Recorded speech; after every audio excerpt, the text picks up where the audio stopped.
Менде бұрын-соңды болмаған контент. Миллионер әпшемнің өз кафесі қандай екен? Давайте көрейік. Менница кафесі Шымкент қаласында орналасқан. Лабо-буымды да тамақтандырайын дедім. Кафенің іші мына ыстық күнде салқын және өте атмосферный екен. Кіреберісте осындай сүйкімді фотозона бар. Ақ қоян маған қатты ұнап қалды. Әкетіп қалайын ба? Тамаққа келсек, домашний салқын компот алдым. Сырный, куриный рамен. Түрі не деген аппетитный. Пицца 4 сезон, 4 түрлі начинкамен. Вау, мына тамақтың көрінісі ерекше екен. Горшочекте қой қабырғалары қамырмен қапталған. Қайсынан бастаймыз? Әрине ыстық күнде мұздай компоттан. Раменнің дәмін көрейік. Лапшасында сөз жоқ. Жұмыртқада жақсы үйлескен және тауық еті бар. Мұздай компот ішіп аламыз, енді пиццаның дәмін көрейік. Әрине бірінші колбасасы бар жағын көрдім.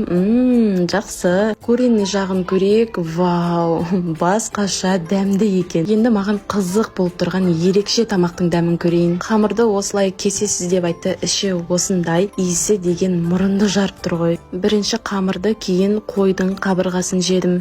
Вау, қойдың еті жұмсақ, бұлжырап болып піскен. Енді екінің бірі бұлай жасай алмайды негізі. Кафе Бауыржан Момышұлы 6-да орналасқан, Әуезов университетіне жақын. Сыртында керемет лейтингі де бар. Ал осындай обзорлар көп болсын ба? Видео ұнаған болса, Диананың қызықтарына жазылып алуды ұмытпаңыздар.